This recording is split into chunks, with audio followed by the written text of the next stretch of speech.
Welcome to the Clear to Send podcast, a podcast about wireless engineering, where we educate you on Wi-Fi technology, talk about design tips, troubleshooting, interviews, and the tools. Here are your hosts, Roel and Francois. In This Week in Wireless, we have a new CWNE this week. Oguzhan Eren from Turkey became CWNE number 266. Congratulations, Oguzhan, and we hope to see many more CWNEs in the future. Following last week, CWNP Wi-Fi Trek location announcement, CWNP will be opening registration for this year Wi-Fi Trek conference beginning on March 12th. So we provided the link into the description of the podcast. If you want to register early this year, they have different packages, and I believe you can get a discount if you register earlier. T-Mobile announced plans to deploy 5G in 30 US cities this year. So T-Mobile is already installing 5G equipment as it continues to build its LTE network in the US today. And the company should be able to deploy a comprehensive 5G layer in time for the debut of 5G consumer devices coming onto the market next year.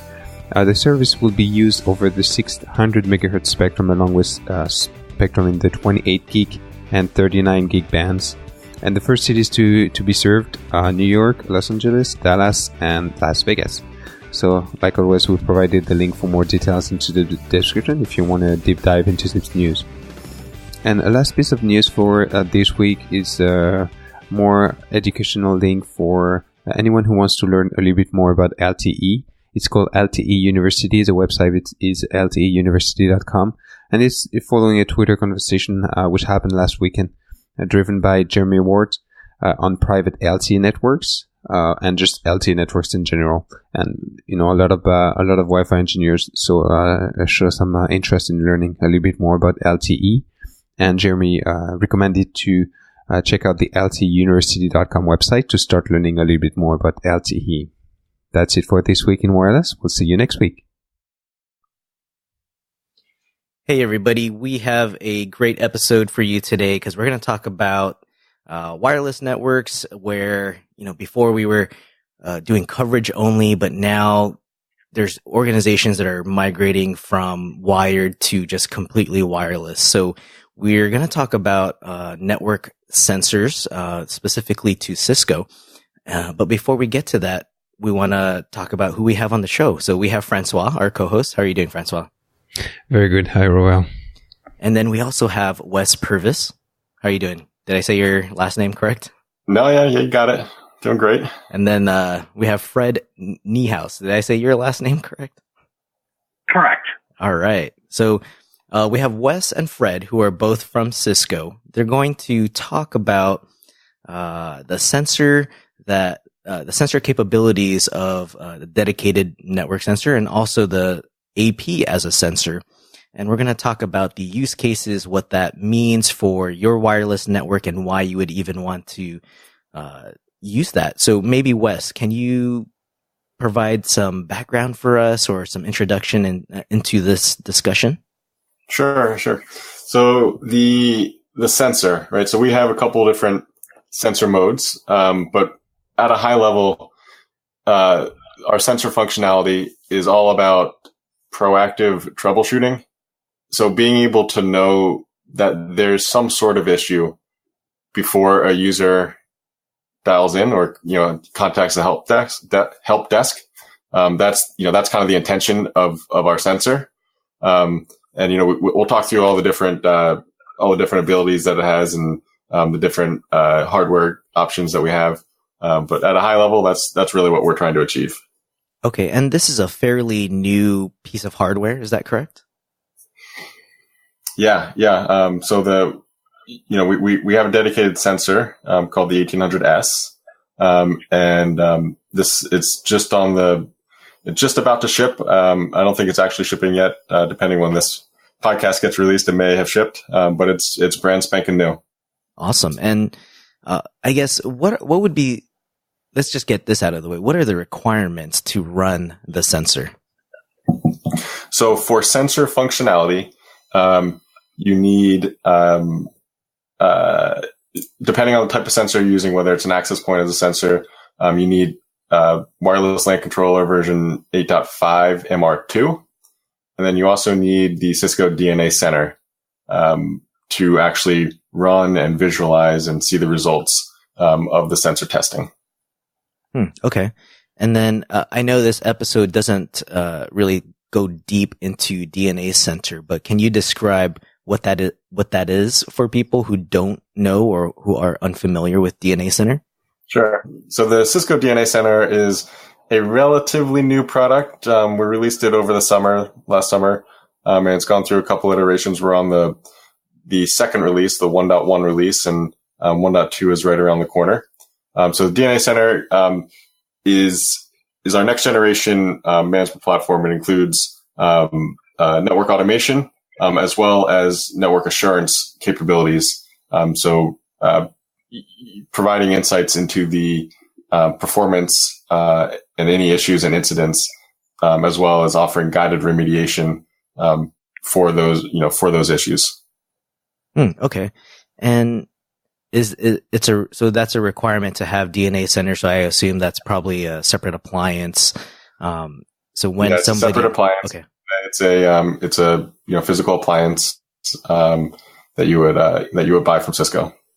Okay, so why did Cisco get into making a sensor or creating a sensor mode?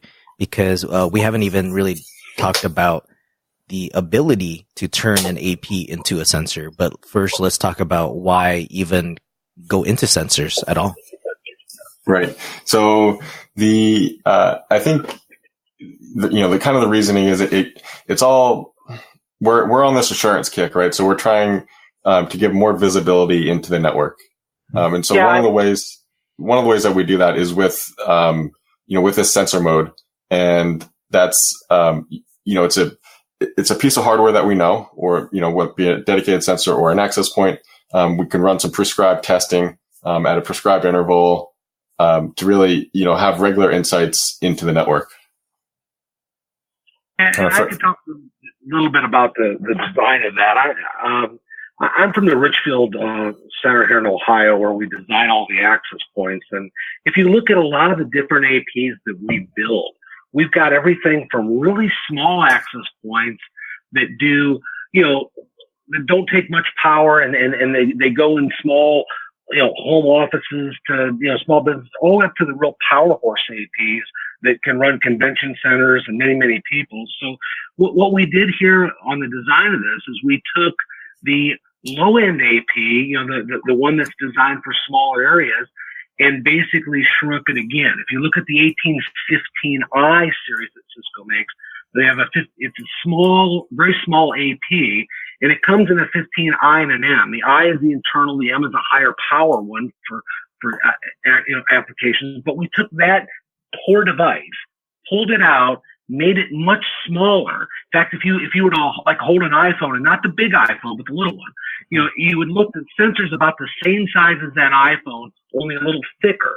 And what it is essentially it's the guts out of one of those 1815i APs with the RF power, and everything condensed in a small thing so they can serve like a client. So this sensor can just go anywhere in your environment and like a client link to any AP and run many, many tests. But it's just a cool device because it's very small. It's easy to deploy. The powering options on this thing, you've got, you can do if you think of this thing as like about the size of an iPhone, if you could turn it around, since you can't see a picture, if you could turn it around, there's a sliding, little module that slides in the bottom of the unit. And one module that slides in is literally a power module, and two prongs come out for AC, and you plug it in the wall, almost like a wall wart, and it will function. There's also another module that can slide into it and give you power over Ethernet on it. And if you just don't use any module at all, there's a blank plastic case that goes on there, and you could actually power it from any USB source, USB-C or micro USB. Okay, so you could actually have this sensor operate closely to your smallest device. Does that sound correct? So like your iPhone. Well, it checks the health of of all of the access points in your near field. So if you think of this thing as like a monitoring device. In other words, if I was in California or Ohio or somewhere, and I had a satellite office in, say, Missouri or Iowa, out near a cornfield or something, I can't proactively watch that network.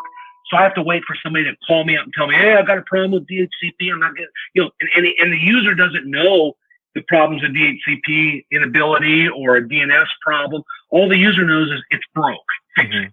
Well, with these sensors, if you put one in that area, in that remote office, you can get an alert saying this particular AP for some reason can't dole out an IP address, or for some reason can't, go through, through the radius server. You can do all of these diagnostics. Now you can take an access point and do the same kind of thing.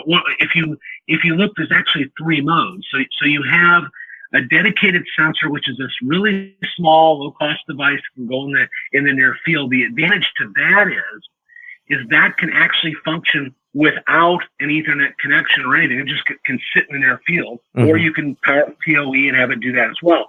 But it sits in the near field. The APs that you already have can have a mode like that too. So there's actually 3 modes. There's the active sensor having the actual 1800S small sensor, or if you have a Cisco 1830 or 1850 series AP, that's one of the newer Wave 2 APs.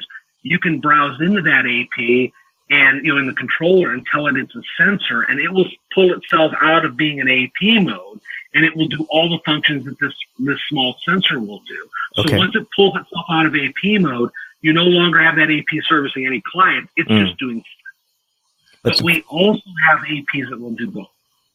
So for the standalone sensor, it's pretty much acting as a client device? Yeah, exactly. The sensor acts like a client, but has a unique ability to talk back into the infrastructure to do many proactive tests and tell you about. But that's one of the differences between 1800S, the active sensor, versus AP as a sensor. It's where you're actually mounting the device, right? Yeah. So Fred alluded to how small it is, and so you can put this thing anywhere. You can put it on somebody's desk. It's really meant to go where your clients are going to be. Whereas if you use an access point as a sensor, your AP is up in the ceiling. Right. It still gives you a general idea of functionality, if WebAuth is working, for example, or Radius is working, but it doesn't give you the full client perspective that the dedicated sensor does. Yeah, because the AP as a sensor, while that is a great functionality because you extend more features to the AP itself, and it just gives you that bare bones kind of troubleshooting. But again, it's that AP is usually in the ceiling, and that's not where your users are. So you're not fully testing how a user would be joining the network because they're not up in the ceiling, or they're not hidden in the, with the HVAC as an example, what a lot of people like to do. And that's why I like that dedicated sensor, because you can put that where the users are. It's a smaller AP. So do we know if the radio is as sensitive as the AP as a sensor, or is it? It is. The radio's got two antennas within it at both polarities. The AP itself, that sensor AP is a rocking client. Okay, it's going to work just as well as a MacBook Pro or anything else would be in that same vicinity. It's going to act. It's got a really good radio, both transmit and receive, and it makes the link to the AP and checks the health of any number of APs. Whatever it can see in its near field. If you put the sensor on a table, any AP with neg 75 or better, it can link, connect to, and do the neg 75 like a bar or two on your phone if you're looking at single strength. Right. So if this sensor can hear the AP, you can choose it in a list and say proactively monitor it or not. If you really only have your eye on 2 or 3 APs and don't want to proactively monitor, say 6 or 9, you can do that, or you can just pick one. But what's nice about it is it is where the client is, and that. But if the problem that you're looking at is lack of a DHCP, thing, or if your problem is a network problem, the AP in the ceiling can hear all the other APs fine, connect to them, and troubleshoot those. But if the problem was RF, then your point's 100% correct. You're much better off having a sensor like this in the near field. So if this is an executive conference room and the AP is down the hall, you'd really want that sensor in that conference room because it would proactively monitor the health of all those clients and everything in that field, in that conference room. So what would be the advantage of connecting the standalone sensor to the Ethernet network? If you have Ethernet available, go ahead and use it. If you don't, you can get power that way. Yeah, that's true. Okay, so to get the power. So is the standalone sensor sending some data through the Ethernet interface, or is it only monitoring what's going on the Wi-Fi side? It's only on the Wi-Fi side. It would use the Ethernet side for powering and uploading test results. Okay. So if you can connect to the Wi-Fi, it will tell you through the Ethernet connection. Exactly. Okay, makes sense. Can you talk about how that data is sent to? I guess let's start there. Where is the data actually sent to first from the sensor? So let me use this to go through kind of the architecture. So we have three modes, really, kind of two modes. You have the dedicated sensor, and in that mode, the sensor actually totally bypasses the wireless LAN controller. It does not talk to the wireless LAN controller. It talks directly to the DNA center, and it receives its software update from DNA center. All the tests are configured and run, programmed from DNA center, and then the results are uploaded directly from the sensor to the DNA center. And then in the if you use an access point as a sensor, or 2800, 3800 with radio as a sensor, the AP actually joins the controller. It gets its software, it gets the regular AP image from the from the controller, and you convert it to sensor mode either on the controller or from DNA center. But once it's in sensor mode, the AP will still be joined to the controller and contact the DNA center. And then just like the dedicated sensor, the DNA center will run the tests, and then the test results are uploaded directly from the AP, over HTTPS to the DNA center. Gotcha. So in a dedicated sensor mode, the sensor does not join the controller as an AP, is what you're saying? That's correct. Okay. So no license connect there. It just joins directly to the DNA center. There's no CAPWAP essentially in this mode. Because if it acts as a client, it shouldn't be connecting to the controller, getting all its data from the controller, and then tunneling data. Well, actually, if you have a CAPWAP with your APs, they'll be tunneled through the controller. But I see what you mean by it. It's not going to show in your list of access points, right? When you use a dedicated sensor. There's a separate sensor image, and it comes if you buy an 1800S, it comes already loaded up. But if for some reason you need to upgrade the image, you would do that from the DNA center and not from the wireless LAN controller. Could you have the DNA center in the cloud? Not today. Well, you in a private cloud, yes, you could do that. Public cloud, we'll talk in a couple months. Okay. Cool. I want to talk about the proactive monitoring. So you have these sensors deployed, and you mentioned a scenario where there's maybe a conference room that's going to be used. That's going to be a very important meeting, or you have an event happening. It's an event that's really important to the organization. What are some of those proactive monitoring or proactive tests that you can do with the sensor? Yeah, so there's quite a bit you can do. So first, in terms of timing wise, right? So, you can program the sensor to run, every 30 minutes, or, let's run every day, 6 a.m. before, users come into the office to verify that, all my services are working correctly, something along those lines. And as far as the tests that you can run, today I think we have, 10-ish, maybe 15 tests, and we're adding more every release. So that includes, the basic connectivity test. When my sensor is acting as a client, does it get DHCP? It'll run some DNS tests, to verify your DNS is working correctly.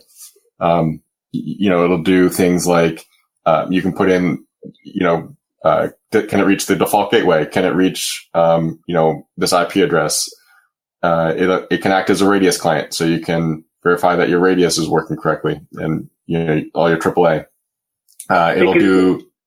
It'll do certain application tests, including testing email, whether it's POP3 or IMAP or Outlook.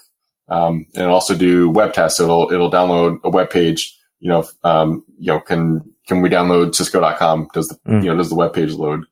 And we'll also do FTP today. So that's kind of the list that we do today. And we're adding more every release.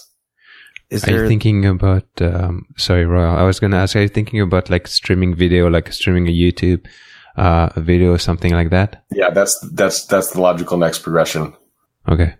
Even more application experience is the direction that we want to head. Okay, like Facebook upload and stuff like that too? Yep. Okay. Kind of thing. Is there the ability to do any custom tests? So that's the direction we want to head today. You can define the hosts that you're doing a basic connectivity. So today the option's not there, but we want to head that way in the future. Okay, because I was thinking there could be somebody who wants to test something very specific, and they could probably script that out, right? And then if there's a certain result, the sensor can pass that result to DNA's center, and then you have, based on that result, you can trigger good or bad, right? Right. But I guess that's going to come in the future. We're at the very beginning of, the sensor lifespan. And so I'm really excited for, what we want to come. Mm-hmm. I think that there's a lot of potential for this sensor, and certainly I think, open to any sort of input on it. Okay. Now, can you talk about a little bit of the details of the radio? Is it like a 2x2, 3x3? It's a 2x2 radio. It's essentially if you go and you pull the spec sheet for the 1815i, the RF power's lower, but it's essentially everything that's in that 1815i, except we've reduced the size, reduced the the footprint of it, made it small, and we've, so it's not exactly, there's a spec sheet out there posted for the for this 1800S, but pull that spec sheet down. But just if you don't have it yet, because maybe we didn't post it or something, it's going to be very similar to that 1815i. Okay. Yeah, because I was thinking of running a test, like the scenario if somebody wanted to do a stress test of see how their wireless network performs with like a 2x2 clients. They could probably run multiple sensors, right? And then schedule a test with all those sensors to the wireless network. Yeah, that would be a possibility. And today you'd use the FTP test. And yeah, that would work. Okay. And let's say you're doing this proactive testing. What happens if it fails the test? Like, what is the sequence of events when it fails? I know DNA Center is involved. I haven't used DNA Center. Maybe Francois has seen it, but I'm not sure what happens when there is a failed test and how somebody acts on that. So basically, assuming that the sensor is able to upload the results, right? So if you're plugged in through the Ethernet port, not a problem. There's also a dedicated backhaul SSID that the sensor is able to use. It connects as an EPLS client. And if it's able to upload wirelessly as well, the results will get into the DNA Center, and you'll basically be alerted. As the administrator, you'll be alerted that there's some sort of incident, that, either, the onboarding test was slow, or DNS failed or something like that. You'll be alerted and you'll be able to, see details of what happened. And then, it'll guide you for further investigation. Okay. Would you be able to share like what kind of details somebody would see? For example, if it's DNS, do they just see that? Do they see the whole sequence of events of okay, here's the sensor. It joins this access point on this channel. This is the RSSI I see it at. It passes authentication, and then it queries a DNS server. And does it tell you what DNS server it's using, and then what query failed? I mean, that's probably part of the test, right? You're querying a specific host name. Right. Yeah. So you would, once you create the test, you're entering the host name. So when the results, you kind of have, a timeline view, and okay. It shows you kind of by default the past 24 hours, and then also the most recent result. So you kind of at a very high level, you get, a green bar if, the test passed, you get a red bar if it failed, yellow if it's, slow or in between. And then you're able to drill in and see, more details of, what AP is the sensor connected to, how the test was slow, and, drill in and see those details.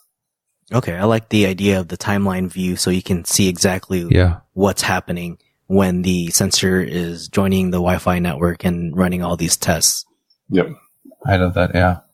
Do you give any recommendations for people that, wouldn't be as deep on the technical side? Thinking maybe tech support, layer 1 and so on. Yeah. So the idea is it's meant to be, kind of easy to use. And that's, as DNA Center as a whole, the automation piece as well as the assurance. With the assurance, we grade like the high level grade we give is we kind of give like a health score, which is an aggregation of a lot of different metrics, to try and make it easy to understand, if things are working. And then if they're not working, you're able to drill in and see, what is not working. So for, a help desk or something, that would work. So now that you're getting all of this information from the sensor on the, infrastructure side of things, would you be able to, use that information to adjust some settings on the controller automatically? Like I'm thinking maybe make RM a little bit smarter and adjusting power or channel if need be, or I don't know, maybe you have any other ideas? That's a really good idea. We're not doing that today.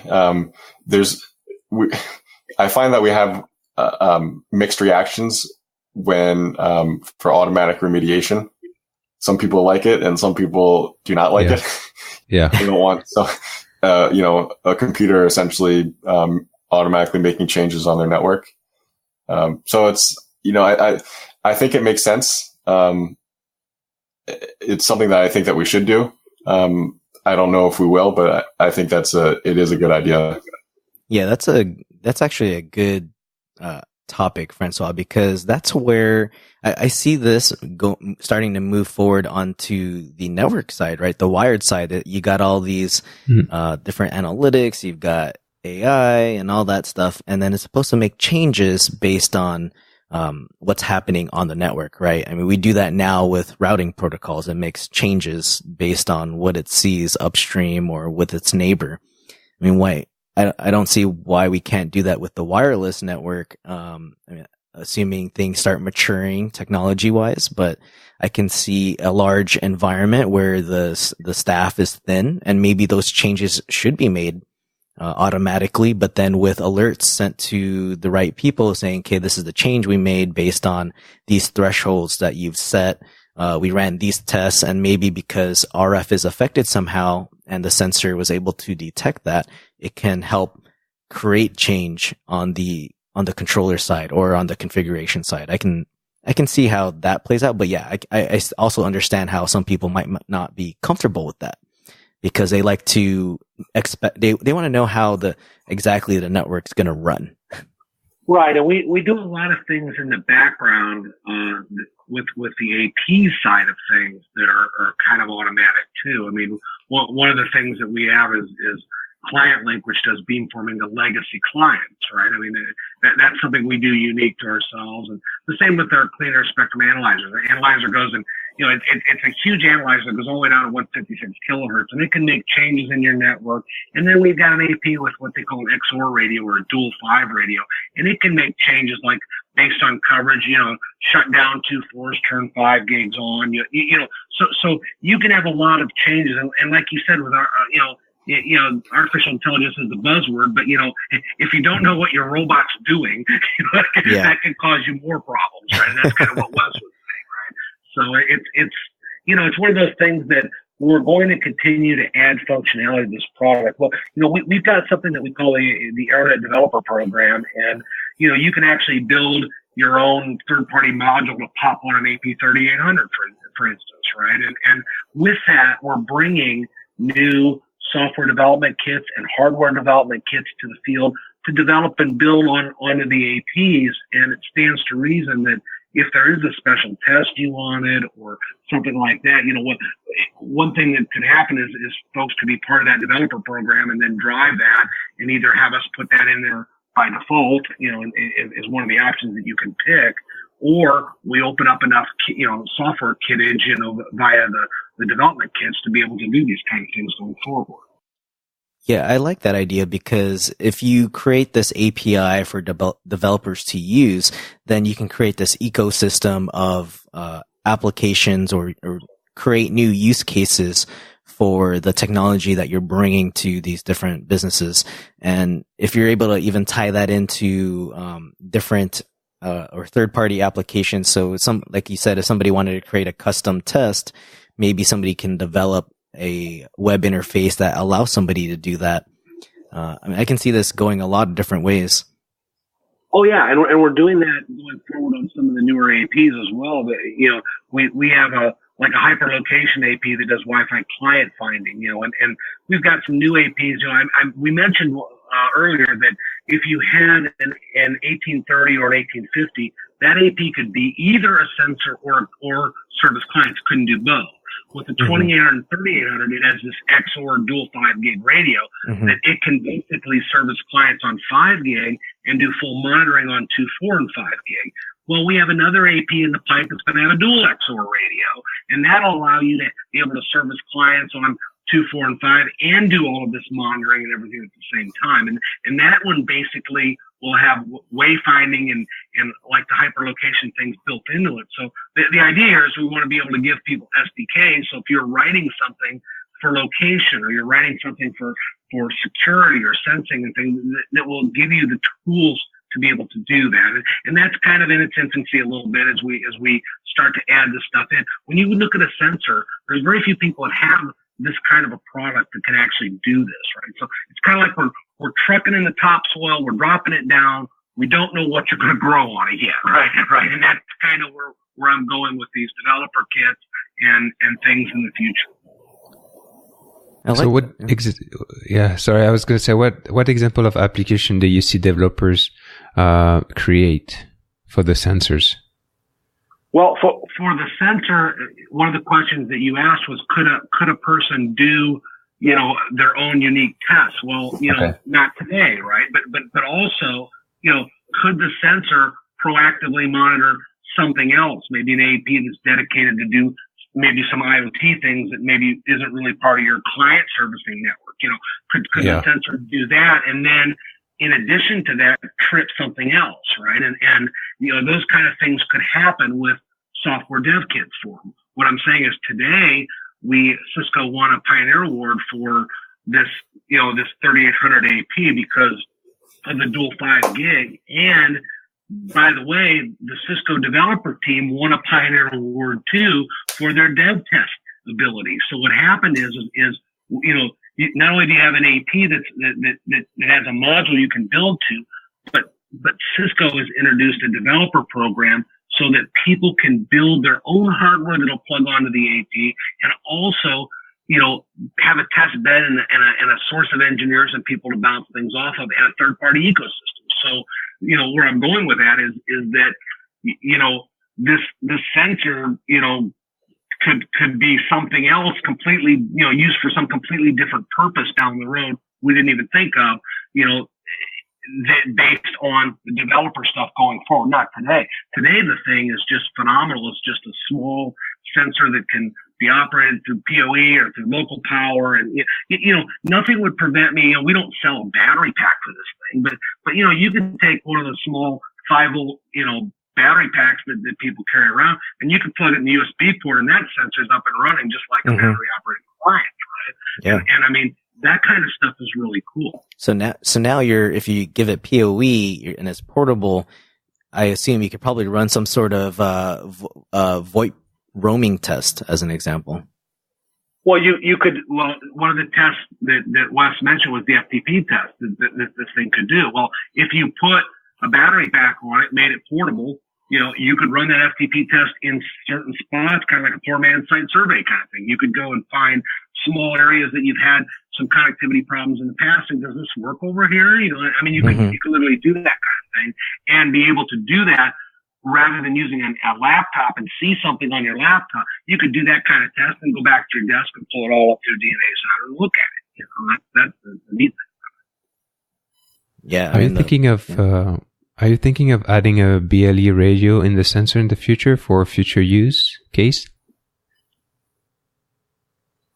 We have BLEs in a lot of things. Okay. And we're not, I don't want to say that if it's hardware capable or not. But I will tell you that, well, I'll tell you there's nothing that prevents us from doing BLE monitoring with this device. It's just software. Hardware, it's capable. We'll let it go at that. Hardware, this product can do all of those things. Yeah. Its limiting thing is software. There's a BLE radio. Okay. Can you go into some of the use cases that you guys have already seen, how someone could use this in their environment? Like, are there any actual use cases that have been done already?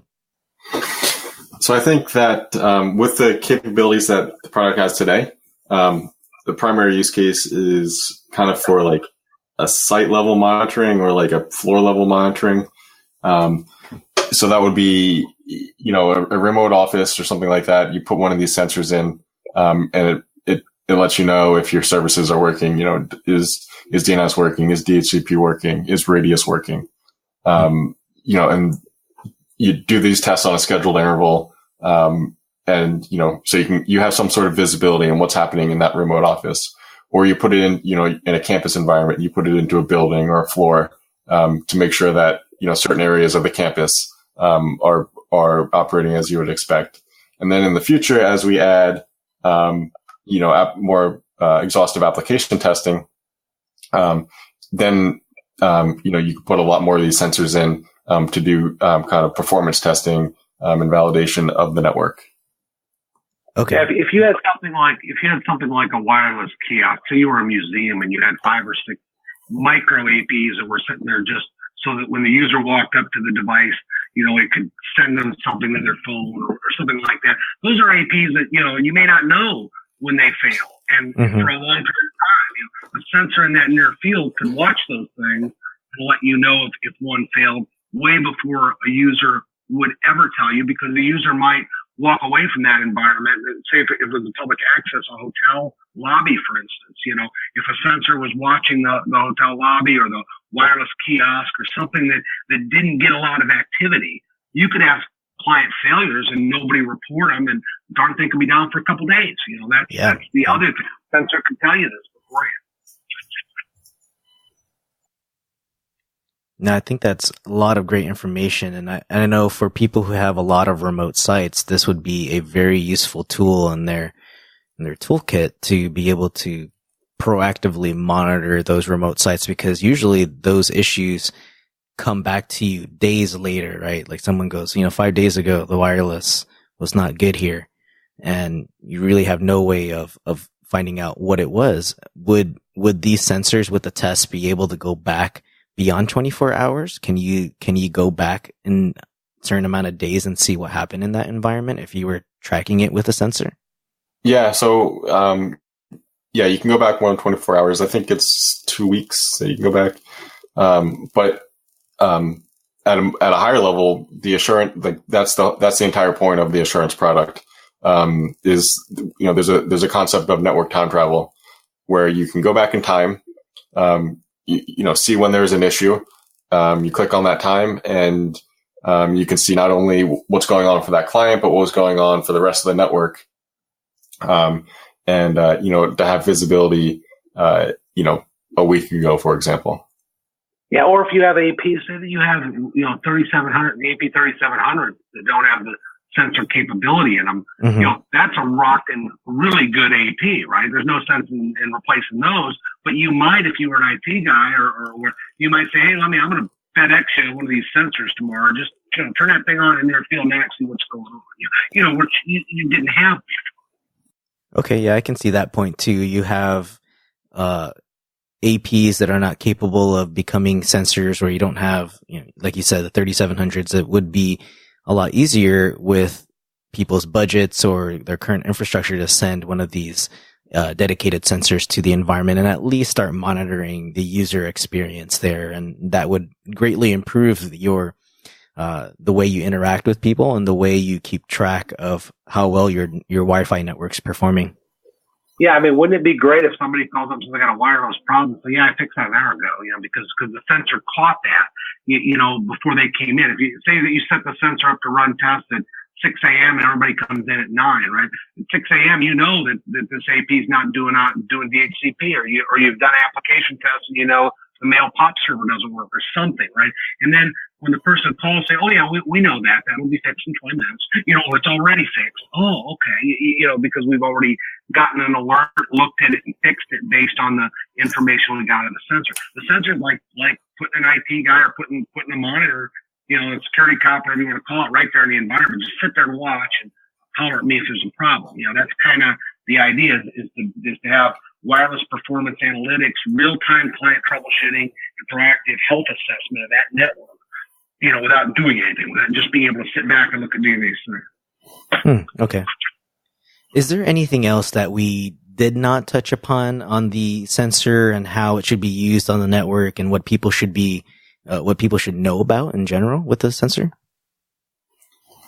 I think we hit on it all. I think the big thing is the 3 different modes, or 3 different options for deploying. Right? You have the dedicated 1800S, which we're calling the AeroNet Active Sensor. You can put our Wave 2 access points into sensor mode, so the entire access point would no longer serve clients; it would be in the sensor mode. And then the third is a radio as a sensor, and so that's the 2800, 3800 with the flexible radio, the XOR radio. We could continue serving clients on 5 gig, and then the XOR radio could be put into sensor mode and run sensor tests. Awesome. I think this was a lot of great information for something that I just recently found out was being released by Cisco. I think it's a great product if you have a Cisco environment already and you want to be able to, if you're not proactively monitoring your network, this is one way to do it with a device you can put in, near the users, because that's what I always say is Wi-Fi should be near the users. You should be monitoring closer to the users, because that's where they're at, right? When you're trying to troubleshoot things and it's all from the AP's perspective, that's just one part of the conversation. So I think having this sensor that ties into the rest of your infrastructure and be able to have all these tests, you'll be able to get a better picture of what it actually looks like from, say, a laptop's point of view or an iPhone's point of view. I think that's great. Yeah, I think you hit the nail on the head. All right. Well, I want to thank you guys for joining me and Francois on the podcast. And would you be able to tell everyone where they can find you online, if you're on social media or wherever you write? Yeah. So I'm online on Twitter at Real Wes Purvis, and always happy to have a conversation. Yeah, and I'm on it. And Ohio Fred is Twitter, and then if there is a question, I can take email too. FredN is the ID, fredn@cisco.com. And also, if you can make it Cisco Live, I do the RF fundamentals and design and radio networks out there too. So however we can help them. Yeah, and I highly recommend everyone take go and attend Fred's session. I've been to it before. He's probably one of the best presenters. I feel like you actually bring the equipment with you. I think you've thrown equipment. I have, and thanks for the plug. But your presentations are great, and the RF fundamentals is something I actually attend multiple times. I even watch it online because the fundamentals are always important. I mean, we talk about the sensor and deploying it out in your network, but it doesn't really help anyone if you don't at least have some RF fundamentals in place, so you understand. Absolutely. One of the comments that you said was, that sensor, you want it down where the clients are. That's right. That's where you want the APs too. Sometimes you can't do that, but you want the access point antennas as close to the clients as you can too. And sometimes it's just looking at the environment, because typically you're not the guy that installed it, right? So sometimes just looking at it, you're like, ooh, look at that, what they did, right? That's the idea with the class. Thanks. All right. Well, guys, thank you for joining us on the show. We really appreciate it, and we look forward to seeing you guys at Cisco Live. Yeah, thanks for having us. It was a blast. Thank you.